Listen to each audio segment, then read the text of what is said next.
Salut tout le monde, j'espère que vous allez bien.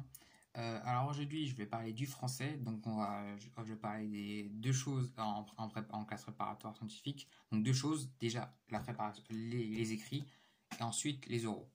Alors pour les écrits, chaque année, il y a un thème national qui est choisi par le ministère de l'Enseignement supérieur de français. Donc par exemple, l'année prochaine, en 2020, l'année 2020-2021, c'est la force de vivre avec trois programmes. L'explication de Svetlana Alexievitch, Les contemplations de Victor Hugo, le livre 4 et 5, et Le gai savoir, livre 4 de Nietzsche.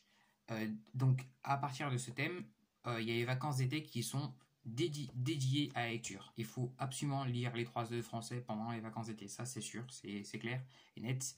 Il n'y a pas le temps pendant l'année de revenir, de devoir lire les œuvres au programme. Vous aurez d'autres choses à faire, vous serez occupé, vous aurez beaucoup de devoirs, vous aurez des DS à préparer, des cols à préparer, vous n'aurez pas le temps de lire les œuvres pendant l'année. Et en plus, si vous lisez pas les œuvres si vous lisez pas les œuvres pendant l'été et en vous disant que vous aurez le cours de votre prof, vous n'allez pas comprendre du tout le cours de votre prof parce que elle va considérer déjà que les œuvres sont lues. C'est un minimum que de lire les œuvres. C'est vraiment le minimum. Alors si on ne lit pas les œuvres, on peut pas s'en sortir en français. Même en première année, c'est important de lire les œuvres, juste au moins de se mettre dans la perspective, de se dire, ah, ok, l'année prochaine, il va falloir que je sois comme ça, de développer les bons réflexes. Déjà, juste le fait de lire, de dire, ah, ça va, 400 pages, c'est pas horrible. Voilà, il faut que ce soit normal pour vous. On lit souvent des trucs, mais en anglais, on lit des textes de colle. Enfin, faut pas que la lecture vous bloque. Déjà, ça, c'est le B.A.-ba. Ensuite, si vous êtes en sup, ça suffit.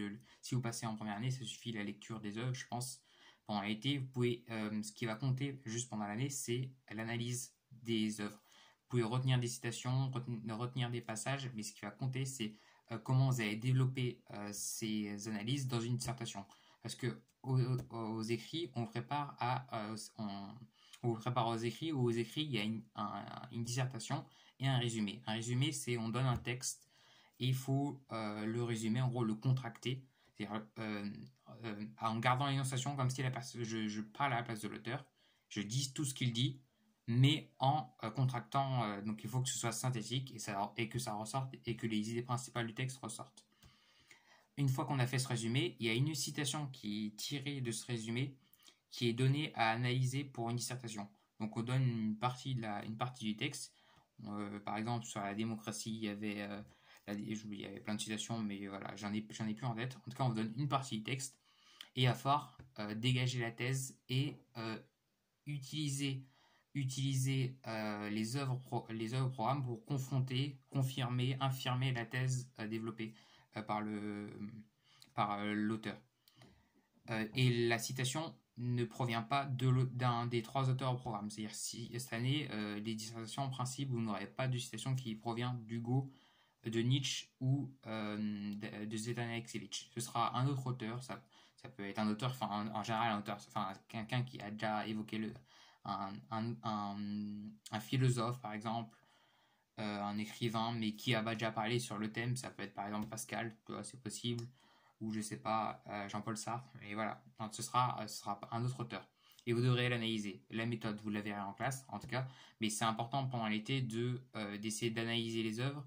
Et moi, ce que je fais, en gros, je vais vous expliquer ma méthode, c'est que déjà, j'ai déjà lu les trois œuvres, j'ai fini maintenant la lecture, et maintenant, je passe à l'analyse. J'ai le livre La force de vivre GF, je vous ai montré dans d'autres vidéos, et je vais le lire déjà.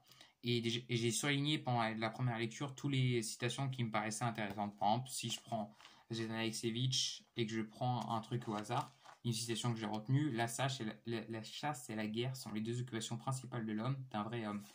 Et donc j'ai trouvé ça intéressant parce que ça faisait écho à Nietzsche. Et donc ce qui est intéressant, c'est de vraiment se créer un répertoire de citations ou de références. C'est ce que je vais me faire, de sorte à ce qu'à chaque fois, au fur et à mesure de l'année, les citations que je vais mettre en dissertation, je vais modifier leur analyse. C'est-à-dire, je vais avoir une première analyse, je vais faire tout ça sur un fichier Word. Je teste en gros. C'est-à-dire, si ça rentre dans la dissertation, je mets la référence que j'ai. Ensuite, quand j'ai ma copie, je regarde ce que m'a dit la prof, je corrigerai en conséquence Si elle analysait bien, je corrige pas. Si elle me dit développer un peu plus, je développerai. Le but, c'est que je sache, quand j'arrive au concours, j'ai une idée précise de tous les passages que je pourrais utiliser et pas qu'en dissertation, je suis à chaque fois à essayer d'inventer les passages que je voudrais utiliser. Donc voilà. Et j'utiliserai un carnet de notes où je noterai où je ferai l'analyse. Et ensuite, à la fin de l'été, je ferai un truc Word. Parce que du coup c'est très pratique. Vous pouvez, en vacances, prendre votre livre, prendre des notes. C'est pas un format très compliqué. Et c'est un travail qui est nécessaire quand vous passez en deuxième année, puisque le français a une part non négligeable au concours. Les coefficients ont été augmentés cette année, enfin, c'est l'année qui vient de s'écouler. Les coefficients écrits du français et de l'anglais ont été augmentés vu qu'il n'y avait pas d'euros à part pour Polytechnique. Donc le français est vraiment très important. Et j'ai très rapidement parlé des euros parce que j'en parle pas souvent. Les euros, alors il y a plusieurs types d'euros. En tout cas, si on a un texte, pendant 30 minutes, on prépare une présentation et une analyse du texte. Ça, c'est type mine, type central. Donc ça dépend des banques de concours que vous passez. En cas de mine centrale, c'est on vous donne un texte, on vous demande de faire un commentaire du texte, comme on vous demandait un peu de faire en français en première, ou même à l'écrit en philo ou en terminale.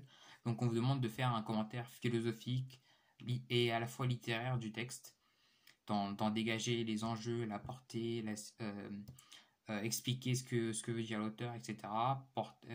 Vous avez le droit d'utiliser des références externes pour éclairer le point de vue de l'auteur.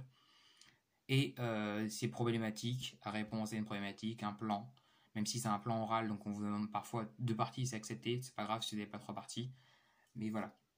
Il y a aussi école type Polytechnique, j'en ai passé une cette année, et c'est même principe, 30 minutes.